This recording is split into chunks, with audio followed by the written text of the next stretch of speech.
Hello નમસ્કાર મિત્રો, આપણી યુટ્યુબ ચેનલ ગુજરાત જીકે ગુરુ પર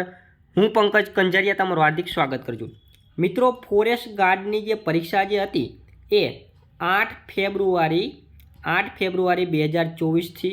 લઈને 27 ફેબ્રુઆરી 2024 દરમિયાન યોજાઈ। 2024 દરમિયાન આ પરીક્ષા લેવામાં આવી। હવે બધા વિદ્યાર્થીનો એક જ પ્રશ્ન છે કે આ જે ફોરેસ્ટની પરીક્ષા લેવામાં આવી, હવે ઓનલાઈન માધ્યમ દ્વારા અલગ અલગ કંઈક 51 જેટલી અલગ અલગ શિફ્ટની અંદર પરીક્ષા લેવામાં આવી હતી। કંઈક 8000 જેટલા એક શિફ્ટની અંદર વિદ્યાર્થીઓ હતા, પરંતુ હવે તમામ એટલે 51 અલગ અલગ પેપરો નીકળ્યા છે। તો આના જે માર્ક જે છે એ મેરિટ કેવી રીતે બનશે, એનું નોર્મલાઇઝેશન કેવી રીતે થશે, એ આ વિડીયોની અંદર આપણે સંપૂર્ણ માહિતી આપણે જોવાના છીએ। વિડીયો શરૂ કરતાં પહેલાં આપણી આ યુટ્યુબ ચેનલ ગુજરાત જીકે ગુરુ પર તમે જો નવા હોય ચેનલને સબસ્ક્રાઇબ કરવાનું બાકી હોય તો સબસ્ક્રાઇબ કરી લો। વિડીયો સારો લાગે તો લાઇક કરો, તમારા મિત્રો જોડે શેર કરી શકો છો। તમારા બીજા કોઈ ડાઉટ હોય તો કમેન્ટની અંદર જરૂર બતાવજો। આ વિડીયોને લગતા, નોર્મલાઇઝેશનને લગતા, ફોરેસ્ટ ગાર્ડને લગતા કે કોઈ પણ ભરતીને લગતા। તો ચાલો આપણે જોઈએ કે આમાં નોર્મલાઇઝેશન કેવી રીતે થાય છે। જો નોર્મલાઇઝેશન માટે એક જે પરીક્ષા માટે એક સૂત્ર આપવામાં આવેલું, મતલબ કે બોર્ડ દ્વારા એક સૂત્ર આપવામાં આવેલું છે, એક ઇક્વેશન છે, અને એ ઇક્વેશનની આધારે આખી આ પ્રક્રિયામાંની અંદર નોર્મલાઇઝેશન કરવામાં આવે છે। ઓકે, પહેલાં હું તમને સૂત્ર જે શું છે એ કેવી રીતે નોર્મલાઇઝેશન થાય છે એ હું તમને જણાવી દઉં। ત્યારબાદ તમારા માર્ક કેટલા છે એના આધારે હું તમને જણાવીશ આગળની માહિતી। ઓકે, સૌપ્રથમ તો હું તમને ઇક્વેશન જણાવું તો કે આ ઇક્વેશન શું છે। તો જો આ ઇક્વેશન આપણે જોઈએ તો આ ઇક્વેશન એવું છે કે MIJ, પછી MGT, પછી MGQ, MTI, MIJ, MIQ, MGM। હવે પહેલાં તો તમને આમાં કંઈ ખ્યાલ આવ્યો હશે નહીં કે આ સૂત્ર શું છે। તો આ સૂત્રનો મતલબ શું છે તમને ગુજરાતીની અંદર સમજાવું। તો જો અહીંયા આપણે આ નોર્મલાઇઝેશન થયેલા આપણે અહીંયા માર્ક મળશે। નોર્મલાઇઝેશન થયેલા માર્ક જે છે અહીંયા હું તમને કાઢી દઈશ। ઓકે, તો સૌપ્રથમ આપણે જોઈએ તો આ શું છે કે અહીંયા કણે શું છે MGT, તો કે તમામ શિફ્ટની અંદર ટોપ 0.1 વિદ્યાર્થીના એવરેજ માર્ક, માની લો કે 51 શિફ્ટ હતી, કેટલી 51 શિફ્ટ હતી, એ 51 શિફ્ટના તમામ શિફ્ટની અંદર ટોપ 1 વિદ્યાર્થીઓ, ઓકે 0.1 વિદ્યાર્થીઓ, મતલબ કે ટોટલ લગભગ કંઈક 4,18,000 વિદ્યાર્થીઓ દીધા હતા, એના 0.1% વિદ્યાર્થીઓના એવરેજ માર્ક અહીંયા મૂકવાના તમારે રહેશે। કેટલા? 4.18%, 4,18,000 વિદ્યાર્થીઓ હતા, એ બધાએ પરીક્ષા દીધી, એમાંથી 0.1 વિદ્યાર્થી જે હોય, આ 4.18 લાખના 0.1 વિદ્યાર્થી હોય એટલા ટકા એની કાઢવાના, તો એટલા વિદ્યાર્થીઓના એવરેજ માર્ક અહીંયા તમારે મૂકવાના થાય। પછી બીજું શું અહીંયા છે, અહીંયા શું મૂકવાનું કે તમામ શિફ્ટની અંદર તમામ વિદ્યાર્થીના એવરેજ માર્ક મૂકવાના છે। તમામ શિફ્ટમાં તમામ વિદ્યાર્થીઓના એવરેજ માર્ક, માની કે 51 શિફ્ટ હતી, 51 શિફ્ટ, તો 51 શિફ્ટના તમામ વિદ્યાર્થીઓ, 4,18,000 વિદ્યાર્થીઓ હતા, એ તમામના એવરેજ માર્ક અહીંયા તમારે મૂકવાના રહેશે। આગળ હું તમને વિગતવાર હજી પણ માહિતી બીજી જણાવવાનો જ છું। ઓકે, ત્યારબાદ અહીંયા શું છે, નીચે અહીંયા શું છે RUE, તો કે તમારે શિફ્ટની અંદર ટોપ 0.1% વિદ્યાર્થીઓના એવરેજ માર્ક અહીંયા મૂકવાના। માની લો કે અહીંયા 8,000 તમારી શિફ્ટની અંદર 8,000 વિદ્યાર્થીએ પરીક્ષા દીધી, તો આ 8,000ના 0.1% વિદ્યાર્થી હોય, હવે એના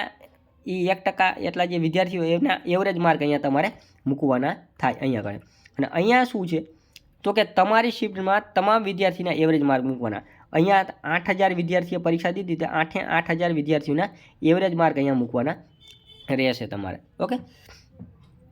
પછી અહીંયા તમારે આવેલા માર્ક અહીંયા મૂકવાના। તમે જે શિફ્ટની અંદર પરીક્ષા આપી અને એ 200માંથી હકીકતમાં આવ્યા છે એ અહીંયા તમારે મૂકવાના રહેશે। ઓકે, અને ત્યારબાદ અહીંયા શું છે તો કે હાઈએસ્ટ સ્કોરિંગ શિફ્ટના તમામ ઉમેદવારોને એવરેજ માર્ક મૂકવા। અહીંયા શું મૂકવાનું કે જે 51 શિફ્ટ હતી એમાં સૌથી હાઈએસ્ટ જે માર્ક આવ્યા હોય એ શિફ્ટના તમામ ઉમેદવારોના એવરેજ માર્ક અહીંયા પ્લસમાં મૂકવાના છે। ઓકે, અને અહીંયા કણે આ જે તમારી શિફ્ટની અંદર ટોપ 0.1માં આવેલા વિદ્યાર્થીના એવરેજ માર્ક અહીંયા મૂકવાના છે। ઓકે, આ એનું સૂત્ર બેઝિક હતું, એ તમને મેં જણાવી દીધું। હવે આપણે ચાલો માર્ક લઈને સમજીએ। માની લો કે તમે શિફ્ટ નંબર 12 ઓકે તારીખ નંબર 12 ફેબ્રુઆરી શિફ્ટ નંબર 1 આમાં માની લો કે તમે સપોઝ પરીક્ષા આપી અને આ શિફ્ટની અંદર 8000 વિદ્યાર્થીઓ પરીક્ષા આપી ઓકે એવું આપણે માનીએ ઓકે હવે એ શિફ્ટની અંદર કેવા માર્ક હતા શું છે આપણને એક્ઝેક્ટ આઈડિયા નથી પરંતુ આપણે આવું એક્ઝામ્પલ લઈને હું તમને સમજાવું છું માની લો કે 12 ફેબ્રુઆરી શિફ્ટ નંબર 1 એમાં 8000 વિદ્યાર્થી પરીક્ષા આપી અને એમાં હકીકત એ શિફ્ટની અંદર એ જેટલા 200 ક્વેશ્ચન પૂછ્યા હતા તો એમાં તમારા માઇનસ કરતાં તમારે માર્ક આવ્યા 120 સપોઝ માર્ક આવ્યા છે એની અંદર 120 માર્ક આવ્યા હતા આવે છે બરાબર તો હવે આપણે આ 120 માર્ક જે છે એને હવે નોર્મલાઇઝેશન કરવા છે તો હવે કેવી રીતે કરવાના છે હવે આ જે આગળનું સૂત્ર મેં તમને જણાવ્યું હવે એમાં હું માર્ક મૂકું છું ઓકે તો માની લો કે સૌપ્રથમ તો અહીંયા 4.18 લાખ વિદ્યાર્થીઓના 0.1% વિદ્યાર્થીના એવરેજ માર્ક અહીંયા મૂકવાના આગળ મેં જણાવ્યું હતું 4,18,000 વિદ્યાર્થીએ પરીક્ષા આપી એમાંથી 0.1% વિદ્યાર્થી હોય એના એવરેજ માર્ક માની લો કે સપોઝ 180 માર્ક આવ્યા કેટલા 180 માર્ક આવ્યા ત્યારબાદ અહીંયા શું કર્યું બીજું અહીંયા કે તમામ વિદ્યાર્થીઓના એવરેજ માર્ક તમામ શિફ્ટના માની લો કે 51 શિફ્ટ હતી એ 51 શિફ્ટના તમામ વિદ્યાર્થીઓ એના જેટલા માર્ક આવે એ બધાને એવરેજ માર્ક કર્યા તો એ 140 આવ્યો તો મેં અહીંયા મૂક્યા ઓકે પછી અહીંયા શું કહ્યું મેં જે શિફ્ટની અંદર પરીક્ષા આપી હતી માની લો કે તમે જે શિફ્ટની અંદર પરીક્ષા આપી છે તો એ માની લો કે એ 8000 વિદ્યાર્થી પરીક્ષા આપી એના 0.1% વિદ્યાર્થીઓ હતા એના એવરેજ માર્ક તો માની લો કે 8000 વિદ્યાર્થીના 0.1% માની લો કે 80 વિદ્યાર્થી હોય તો 80 વિદ્યાર્થીના એવરેજ માર્ક માની લો કે ગણવાના ટોપ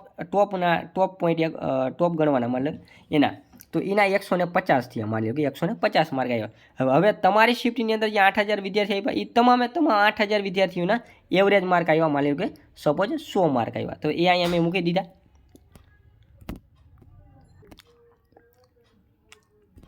માની લો કે એ તમારી શિફ્ટના જે 8000 વિદ્યાર્થીઓ હતા એના એવરેજ માર્ક અહીંયા આવ્યા 100 માર્ક આવ્યા 8000 વિદ્યાર્થીઓના એવરેજ માર્ક 100 આવ્યા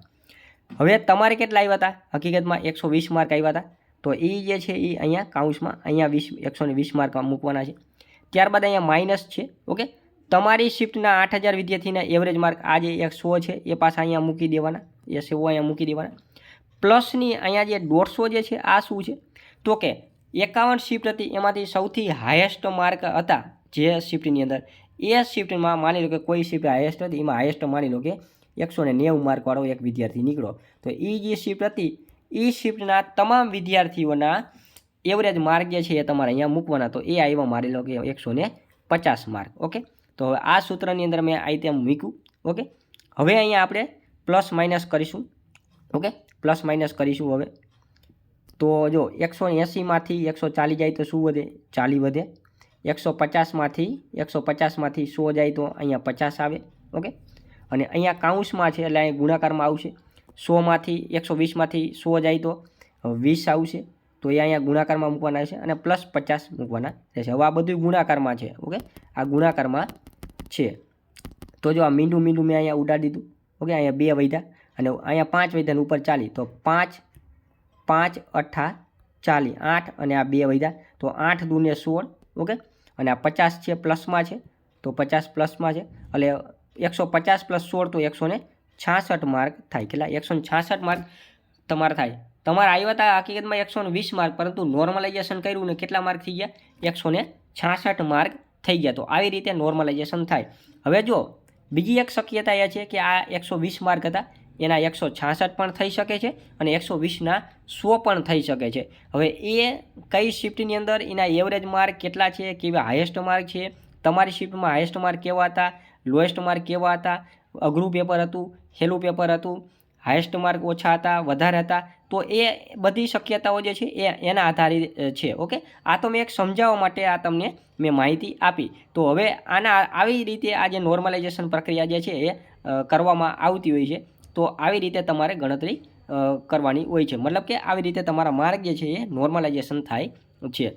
ઓકે તો આ સિવાય બીજા કોઈ તમારા ડાઉટ હોય તો મને જરૂર કોમેન્ટમાં બતાવજો તો આ નોર્મલાઇઝેશનની પ્રક્રિયા જે હતી આખી મેં તમને સમજાવી તમારા માર્કના આધારે કેટલા હતા તમારા માર્ક હતા 120 નોર્મલાઇઝેશન કર્યું આ પ્રક્રિયા દ્વારા તો આપણે થયા 66 આ એક અંદાજિત છે. આ બધા માર્ક મેં ધારીને લીધા છે. આ બધા ટોપ 0ના માની લો કે આટલા 180 140 150 100 એ બે બધા આપણે ધારીને લીધા છે, પરંતુ હકીકતમાં એ બધા વિદ્યાર્થીઓના ટોપ 1ના પછી એ સાચા હકીકત માર્ક હોય એના એવરેજ કરે અને પછી આ ફોર્મ્યુલામાં મૂકવામાં આવતા હોય છે. આ તો આપણે એક સમજવા માટે આપણે અંદાજિત મૂક્યા હતા. ઓકે, તો તમારા ડાઉટ હોય તો કમેન્ટમાં જરૂર બતાવજો. ઓકે, અને આ વિડીયો જે છે તમારા મિત્રો સુધી વધુમાં વધુ શેર કરો, જેથી કરીને એને પણ આ વિડીયો જે છે એ ખૂબ જ ઉપયોગી બની રહે. Okay, thank you. જય હિન્દ.